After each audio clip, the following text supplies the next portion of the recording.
तो hello everyone, welcome back to my YouTube channel Kushwa classes. कैसे हो सभी?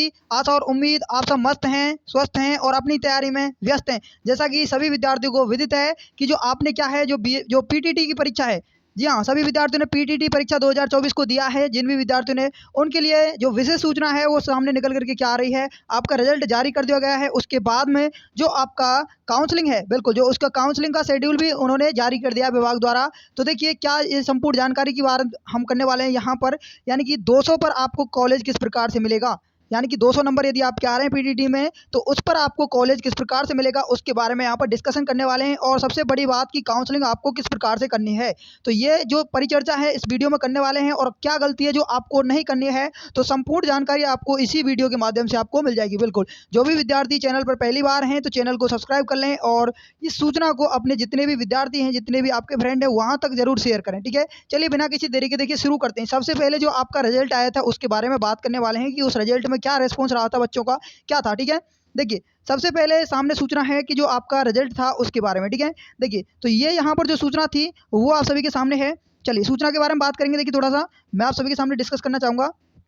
तो यहाँ पर देखिए सबसे पहले जो है आपके सामने सूचना है। देखिए यहाँ पर है कि जो आपके जयपुर पीटीटी 2024 का परीक्षा परिणाम जारी कर दिया गया है। यानी कि जो आपका पीटीटी परीक्षा परिणाम था जो 2 दिन पहले ही आपके जारी हुआ है। ठीक है, यानी कि यहाँ पर क्या था, देखिए डिप्टी सीएम आपके डॉक्टर जो आपके प्रेमचंद बैरवा हैं, इन्होंने जारी किया था आपके क्या पीटीटी का परिणाम। तो पीटीटी में जो द्विवर्षीय है उसमें क्या है, हनुमानगढ़ के देवीलाल रहे थे टॉपर, जिन्होंने क्या है 600 में से 526 नंबर प्राप्त किए थे। दूसरी तरफ देखे जाए कि बीए बीएड में आपके झुंझुनू की जो अक्षरा सैनी है, तो इन्होंने आपके क्या है ये टॉपर रही थी, 600 में से 514 नंबर प्राप्त किए थे। वहीं बात करते हैं कि अगला आपके क्या है, तो अगली बात करेंगे तो यहाँ पर देखिए डूंगरपुर के जो आपके मोती पसोली रहे हैं, उन्होंने बीएससी बीएड में आपके 600 में से 511 नंबर प्राप्त किए थे। तो ये तो थी कुछ टॉपरों की बात यहाँ पर। ठीक है, चलिए बात करने वाले हैं जो विशेष जो सूचना है आपके लिए वो क्या है, सामने निकल कर के आ रही है। वो है आपके यानी कि रिजल्ट आने के बाद में जो आपका प्रोग्रेस होता है, तो वो होता है प्रोसेस उसमें, तो उस प्रोसेस में होता है आपकी काउंसलिंग। ठीक है, तो वो काउंसलिंग का शेड्यूल भी विभाग ने जारी कर दिया गया है, उसके बारे में बात करने वाले हैं। चलिए वो आप सभी के सामने आ रहा है, देखिए क्या है। तो ये देखिए वो नोटिफिकेशन है जो विभाग द्वारा आया है। चलिए इस नोटिफिकेशन की थोड़ा विस्तार से आपके सामने डिस्कशन करने वाले हैं। चलिए सबसे पहले देखिए यहाँ पर। ठीक है, देखिए तो ये अधिसूचना यानी कि हाल ही में जारी हुई है आपके। देखिए दिनांक यानी कि डेट कितनी है, ठीक है ना, तो डेट है यहाँ पर आपकी 5/7/2024, यानी कि कल की ही ये सूचना है और आप सभी के सामने आ चुकी है। तो यहाँ पर देखिए इन्होंने क्या स्पष्ट में दिया है, यहाँ पर लिखा है इन्होंने, देखिए कि 2 वर्षीय आपके बीए बीएड एवं 4 वर्षीय इंटीग्रेटेड बीए बीएड और बीएससी बीएड बीएड कार्यक्रमों हेतु क्या है 9/6/2024 को आयोजित जो आपके पीटीटी की परीक्षा हुई थी उसका परिणाम आपके देखिए 4/7/2024 को घोषित कर दिया गया था। और उसके बाद में यहाँ पर सभी विद्यार्थियों का परिणाम यानी कि इस साइड से आप देख सकते थे, सभी ने देख लिया गया है। बिल्कुल आपके आंसर की भी जारी कर दी गई थी, उसके बाद में आपका रिजल्ट भी जारी कर दिया गया। उसके बाद में जो सामने सूचना आ रही है वो सूचना क्या है, वो सभी के सामने है। देखिए जो इम्पोर्टेंट है वो आपको यहाँ पर ध्यान देना है सभी को। ठीक है, जो इम्पोर्टेंट सूचना है वो आप सभी के लिए यहाँ पर है। ठीक है, देखिए सूचना देखिए कि ऑनलाइन जो आपके काउंसलिंग हेतु रजिस्ट्रेशन शुल्क 5,000 ऑनलाइन या फिर ई मित्र के माध्यम से जमा करवाना। तो ये यानी कि सबसे पहले आपको याद रखना है कि जो भी आप यानी कि काउंसलिंग करवाएंगे उसमें आपका जो फीस लगने वाला है तो वो लगने वाली है आपके 5,000 रुपये। बिल्कुल यहाँ पर 5,000 रुपये आपकी काउंसलिंग फीस लगेगी और इसको आपको इस प्रक्रिया को आपको संपन्न करना है। यानी कि आपको लेकर के कब से कब तक, यानी कि आपको इसको संपन्न करना है। आपको यहाँ पर देखिए डेट देख सकते हैं आप, ठीक है ना, 6/7/2024 से लेकर के 12/7/2024 तक आपको इस प्रक्रिया को संपन्न करना है। यानी कि 12 तारीख तक आप इस काउंसलिंग प्रक्रिया में भाग ले सकते हैं। ठीक है, उसके बाद में देखिए क्या होने वाला है, उसके बाद में देखिए जो सूचना है आप सभी के सामने, तो उसके बाद में है यहाँ पर देखिए कि महाविद्यालय चयन हेतु ऑनलाइन विकल्प भरना। यानी कि जब आप 5,000 का क्या है यहाँ पर ऑनलाइन जो पेमेंट है उसको जमा करवाने के बाद में आपको कॉलेज के जो आपकी फिलिंग चॉइस है उसको यदि आपको भरना है, ठीक है ना, तो उसको आप कब से कब तक भर सकते हैं, तो वो है आपके देखिए 7/7/2024, यानी कि 7 जुलाई 2024 से लेकर के 14 जुलाई 2024 तक आप इसको यानी कि अपने जो भी यानी कि कॉलेज हैं उनको आप फिल कर सकते हैं। ठीक है, लास्ट में बने रहें, मैं आप सभी को कट ऑफ बताने वाला हूँ, यानी कि क्या कट ऑफ रहने वाली है आपकी इसकी और किस प्रकार से आपको काउंसलिंग करवानी है। ठीक है, उसके बाद में यहाँ पर जो 14 तारीख तक आप क्या है 14 जुलाई तक इस वांछित प्रक्रिया को संपन्न करने के बाद में यहाँ पर देखिए क्या है कि प्रथम काउंसलिंग पश्चात आवंटित महाविद्यालय की सूचना, यानी कि आपको जो कॉलेज है वो कॉलेज आपको अलॉटमेंट होगा यहाँ पर 17 तारीख को, बिल्कुल 17 जुलाई को आपको कॉलेज अलॉटमेंट कर दिया जाएगा। और कॉलेज अलॉटमेंट जैसे ही होगा, जिन बच्चों का उसमें नंबर आएगा तो उस नंबर के अकॉर्डिंग यदि देखें तो यहाँ पर आपको क्या करना पड़ेगा कि 22,000 रुपये का जो आपकी फ़ीस है ई मित्र के माध्यम से या फिर ऑनलाइन के माध्यम से आप उसको जमा करवा सकते हैं। और ये फीस आपको जमा करवानी पड़ेगी 17 से लेकर के 23 जुलाई तक। 17 जुलाई से लेकर के 23 जुलाई तक आपको ये प्रक्रिया संपन्न करनी पड़ेगी। उसके बाद में आपका वहाँ पर एडमिशन के लिए जो फीस है वो आपकी जमा हो जाएगी। उसके बाद में जो सूचना है वो देखिए क्या है कि देखिए, प्रथम काउंसलिंग पश्चात आवंटित महाविद्यालय में व्यक्ति से रिपोर्ट शैक्षणिक सत्र प्रारंभ, यानी कि जो आपके यानी कि जो रिपोर्टिंग करानी पड़ेगी आपको, ठीक है ना, इसमें आपको रिपोर्टिंग भी करानी पड़ेगी।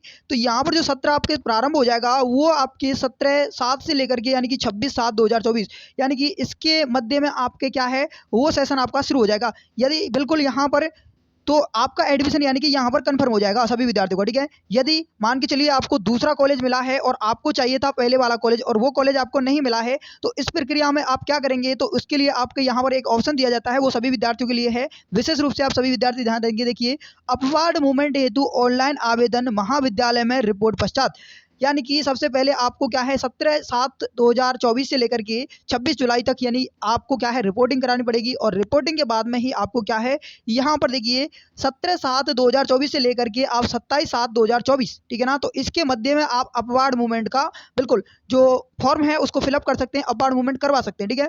अब देखिए, अपवार्ड मूवमेंट के पश्चात महाविद्यालय आवंटन की सूचना, यानी कि अपवार्ड मूवमेंट जब आप करवा दोगे उसके बाद में जब यदि आपका कॉलेज चेंज होता है तो वो उसकी सूचना आपको मिलेगी यहाँ पर 28 तारीख को, बिल्कुल 28 को मिलेगी। उसके बाद में यहाँ पर देखिए दोबारा जो भी आपने महाविद्यालय आपको क्या है अपवार्ड के बाद में जो आपको अलॉट हुआ है उसमें दोबारा से आपको रिपोर्टिंग करवानी पड़ेगी। और वो रिपोर्टिंग आपको करवानी पड़ेगी यहाँ पर देखिए 29 जुलाई 2024 से लेकर के 30 जुलाई 2024 तक, ठीक है। तो ये थी यहाँ पर सूचना, सभी विद्यार्थियों ने विशेष फोकस करा होगा।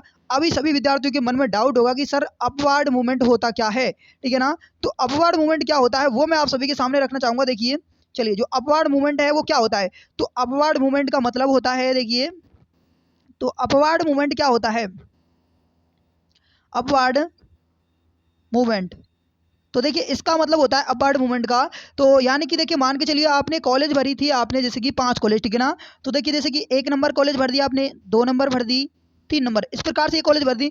मान के चलिए आपको मिला कौन सा 3 नंबर का कॉलेज, यदि बिल्कुल 3 नंबर का कॉलेज आपको यहाँ पर अलॉट हो गया, ठीक है, ये अलॉट हो गया, लेकिन आप चाहते हैं कि सर हमें ये वाली कॉलेज नहीं चाहिए, हमें इन दोनों में से ऊपर वाली कॉलेज में से चाहिए, तो आपको 3 नंबर वाली यदि कॉलेज मिली है तो आप अपवार्ड के लिए अप्लाई कर सकते हैं। अपवार्ड पर जैसे ही आप टिक करोगे तो जितना कोशिश होगा गवर्नमेंट आपको यानी कि पहले जो दो कॉलेज हैं उनमें आपको शिफ्ट करने का प्रयास करेगी, ठीक है। तो आपको इस प्रकार से मिल जाएगा। यदि आपने मान के चलिए पहली ही चॉइस आपने यदि जो कॉलेज भर दिया है, ठीक है ना, पहली चॉइस में जो कॉलेज भर दिया है और दूसरे नंबर पर आपने दूसरा भर दिया है, तो मान के चलिए आपको पहले नंबर का कॉलेज मिल गया, ठीक है, और आप चाहते हैं कि आपको पहले नंबर का कॉलेज नहीं चाहिए, तो इस स्थिति में आपका अपवार्ड मूवमेंट नहीं किया जाएगा। बिल्कुल, यदि आपको फर्स्ट चॉइस के अलावा दूसरी, तीसरी या फिर कोई भी यानी कि चॉइस मिलती है तो आप अपवार्ड मूवमेंट करवा सकते हैं। यदि आपको फर्स्ट चॉइस मिली है तो आपको अपवार्ड मूवमेंट का ऑप्शन नहीं दिया जाएगा, ठीक है। चलिए आगे बात करने वाले हैं। देखिए, कट ऑफ के बारे में विशेष जो बच्चे पूछते हैं यानी कि सर कट ऑफ क्या रहने वाली है, तो वो कट ऑफ के बारे में थोड़ा एनालिसिस करने वाला हूँ।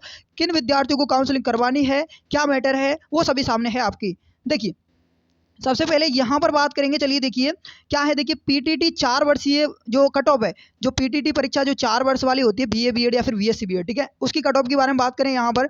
सबसे पहले देखिए जनरल कैटेगरी, तो जनरल कैटेगरी में यदि आप देखें तो जनरल कैटेगरी की यहाँ पर कट ऑफ रहने वाली समथिंग कितना 340 प्लस, यानी कि जिन भी विद्यार्थियों के 340 प्लस नंबर हैं उनका सिलेक्शन यहाँ पर श्योरली हो जाएगा जनरल कैटेगरी से। वही बात करें ओबीसी की, तो ओबीसी कैटेगरी में यदि देखा जाए तो 330 नंबर यदि आपके बन रहे हैं तो आपका सिलेक्शन श्योरली यहाँ पर हो जाएगा, ठीक है। ईडब्ल्यूएस की बात करने वाले हैं, तो ईडब्ल्यूएस में यदि आपके 320 नंबर हैं तो 320 नंबर है तो आपका सिलेक्शन यहाँ पर श्योरली हो जाएगा, ठीक है। एससी एसटी की बात करें तो 280 पर हो जाएगा। वही बात करें अदर कैटेगरी की, जिसमें विडो कैटेगरी आपके दिव्यांगजन जो भी हैं जितने भी विद्यार्थी, तो सभी का 250 पर सिलेक्शन यहाँ पर हो जाएगा, ठीक है। बात करने वाले हैं, चलिए 2 वर्षीय जो आपके बीएड होती है उसकी कट ऑफ के बारे में बात करने वाले हैं। यहाँ पर देखिए जो आपके सामने 2 वर्षीय जो कि पीटीटी उसकी कट ऑफ की बात करें तो जनरल कैटेगरी से यदि आपके यानी कि 330 नंबर बन रहे हैं तो आपका सिलेक्शन यहाँ पर आसानी से हो जाएगा। ओबीसी से आपके 320 हो रहे हैं तो वो भी आपका सिलेक्शन है। ईडब्ल्यूएस से 320 पर हो जाएगा। एससी एसटी से 270 पर और अदर कैटेगरी आप जितनी भी हैं 240 नंबर पर यहाँ पर आपका सिलेक्शन हो जाएगा। तो यानी कि सभी विद्यार्थियों का यहाँ पर सिलेक्शन इन जितने भी यानी कि क्राइटेरिया के समथिंग में आ रहे हैं सभी बच्चे, सभी का सिलेक्शन हो जाएगा। अब बात करने वाले हैं कि आपको काउंसलिंग किन विद्यार्थियों को करवानी है। बिल्कुल आप सभी के मन में डाउट होगा, सर हम काउंसलिंग करवा दें तो उसके बाद में फीस वापस आएगी या फिर नहीं आएगी, क्या मैटर है क्या नहीं है, ठीक है। तो उसके बारे में देखिए बात करने वाले हैं यहाँ पर। तो देखिए सबसे पहले जो काउंसलिंग कराएं या फिर नहीं कराएं, सभी विद्यार्थियों के मन में ये डाउट रहता है। तो देखिए मैं सभी विद्यार्थियों से कहना चाहूँगा वो सभी विद्यार्थी एक बार फोकस करें यहाँ पर। तो देखिए कौन सा है कि जनरल, ओबीसी, ईडब्ल्यूएस और एमबीसी यानी कि इन कैटेगरियों में जितने भी बच्चे आते हैं, ठीक है, यदि आप सभी के मार्क्स कितने आ रहे हैं यहाँ पर 280 प्लस वाले जितने भी विद्यार्थी हैं जनरल, ओबीसी, ईडब्ल्यूएस और एमबीसी, तो सभी विद्यार्थी काउंसलिंग प्रक्रिया में भाग लेना जरूरी है, सभी को भाग लेना है, ठीक है। एससी एसटी की वहीं पर यहाँ पर बात करने वाले हैं एससी एसटी कैटेगरी। तो यहाँ पर यदि आपके 200 यानी कि 250 नंबर यदि आपके आ रहे हैं, ठीक है ना, तो 250 प्लस वाले जितने भी विद्यार्थी हैं वो यहाँ पर काउंसलिंग प्रक्रिया में भाग ले सकते हैं, बिल्कुल, ठीक है ना। अदर कैटेगरी की यहाँ पर बात करेंगे, जो अदर कैटेगरी है जिसमें विडो कैटेगरी हो गया, आपके दिव्यांगजन हो गया, ठीक है, बाकी जितने भी कैटेगरी है जो, ठीक है, तो उनके लिए क्या है यहाँ पर यदि उनके 200 नंबर भी आ रहे हैं ना तो उन सभी विद्यार्थियों को यहाँ पर बिल्कुल काउंसलिंग प्रक्रिया में भाग लेना है। अब बात करने वाले हैं कि जो आपको क्या है कि काउंसलिंग किस प्रकार से करवानी है, ठीक है। काफ़ी बच्चों के मन में डाउट रहता है, सर काउंसलिंग किस प्रकार से करें हम, यानी कि किस प्रकार से होगा। तो देखिए जो काउंसलिंग में यदि आपको भाग लेना है तो काउंसलिंग में देखिए एक रूल है आपके सामने। सबसे पहले देखिए कुछ बार ऐसा होता है कि जैसे कि मान के चलिए किसी बच्चे के आपके यहाँ पर नंबर हैं, जैसे कि मान के चलिए 400 नंबर, ठीक है ना, और एक बच्चे के हैं यानी कि ये फर्स्ट बच्चा हो गया, सेकंड बच्चे के हैं यहाँ पर 350 नंबर, ठीक है, यहाँ पर। तो ऐसा कारण बना है कि 350 वाले का सिलेक्शन हो गया है और 400 वाले का सिलेक्शन नहीं हुआ है। तो यहाँ पर देखिए जो क्या कारण है, जो क्या गलती है बच्चे वहाँ पर करते हैं वो मैं आप सभी को बताने वाला हूँ। वो गलती है देखिए जो विशेष गलती बच्चे करते हैं तो वो है यहाँ पर सीधा बात है काउंसलिंग सही प्रकार से नहीं करवाना। तो देखिए किस प्रकार से आपको काउंसलिंग करवानी है। तो जिन विद्यार्थियों के कम नंबर आ रहे हैं उन सभी विद्यार्थियों को क्या करना है, सबसे पहले देखिए 200 पर सिलेक्शन किस प्रकार से होगा ये आप सभी देखिए, ठीक है ना। 200 पर सिलेक्शन किस प्रकार से होगा तो ये आप सभी देखने वाले हैं। तो यहाँ पर देखिए तो सबसे पहले आपको करना है कॉलेज भरना है, यानी कि जितने भी वहाँ पर आपको कॉलेज हो सबसे पहले आपकी प्राथमिकता है अपना गृह जिला, ठीक है ना। आपका गृह जिला है वहाँ की कॉलेज आप सबसे पहले भरेंगे। उसके बाद में जैसे भी आपको सुविधा मिले उसके अकॉर्डिंग आप अन्य कॉलेज हैं वो आप यहाँ पर भर सकते हैं, ठीक है। सबसे पहले आपको गृह जिला भरना है अपना, ठीक है। वो गृह जिले में जितनी भी कॉलेज आती हैं, ठीक है, उन सभी को भरना है। जिनके विद्यार्थियों के कम नंबर आ रहे हैं उन सभी विद्यार्थियों को क्या करना है, टोटल जितने भी कॉलेज हैं सभी कॉलेज हैं, ठीक है ना, यानी कि सभी कॉलेजों को भरना है। सभी कॉलेज भरने के बाद में आपको लास्ट में ऑप्शन आएगा एक, क्या, बिल्कुल एनीवेयर इन राजस्थान, यानी कि आपको ऑल राजस्थान पर टिक करना है, बिल्कुल ऑल राजस्थान पर टिक करना है सभी को, ठीक है ना। और राजस्थान पर तो आपको टिक ही करना है, यानी कि पहले जिन विद्यार्थियों के कम नंबर आए हैं सभी कॉलेजों को उनको सेलेक्ट करना है। सबसे पहले अपनी चॉइस के भर लीजिए, उसके बाद में सभी कॉलेजों को पीछे भर देना है। उसके बाद में आपको ऑल राजस्थान पर जरूर टिक करना है। आपके ज़्यादा नंबर आ रहे हैं तो भी आपको ऑल राजस्थान पर टिक करना है, यदि कम नंबर आ रहे हैं तो भी आपको ऑल राजस्थान पर टिक करना है। यही एक काउंसलिंग का नियम होता है कि अधिक से अधिक कॉलेज भरें। यहाँ पर क्या होता है कभी कभी इस प्रकार से आपके बच्चों को कॉलेज मिल जाती है कम नंबर पर, तो इस प्रकार की यहाँ पर आपके सामने सूचना थी वो मैंने आप सभी के सामने रख दी है। यदि कोई भी डाउट यदि आपके मन में रहता है तो आप कमेंट बॉक्स में जरूर पूछ लीजिए। आपके कितने नंबर बन रहे हैं एक बार आप कमेंट बॉक्स में जरूर बता दीजिए, मैं आपको रिप्लाई देने की कोशिश करूंगा कि आपका नंबर आ रहा है या फिर नहीं आ रहा है। इस सूचना को ज़्यादा से ज़्यादा शेयर करें अपने सभी बिल्कुल फ्रेंड के साथ में। और यहाँ यदि अभी तक आपने हमारे टेलीग्राम चैनल को ज्वाइन नहीं किया है तो लिंक आपको डिस्क्रिप्शन बॉक्स में दे दिया गया है, वहाँ से जाकर के आप आसानी से हमारे टेलीग्राम चैनल को ज्वाइन कर सकते हैं। हर एक इंपॉर्टेंट सूचना आपको वहाँ पर प्रोवाइड करा दी जाती है। चलिए तो मिलते हैं सभी विद्यार्थियों से एक नई और सूचना में। तब तक के लिए सभी विद्यार्थी खुश रहिए, मस्त रहिए, बिंदास रहिए और अपनी तैयारी में व्यस्त रहिए। Okay, thank you, bye, all the best, सबका खैर।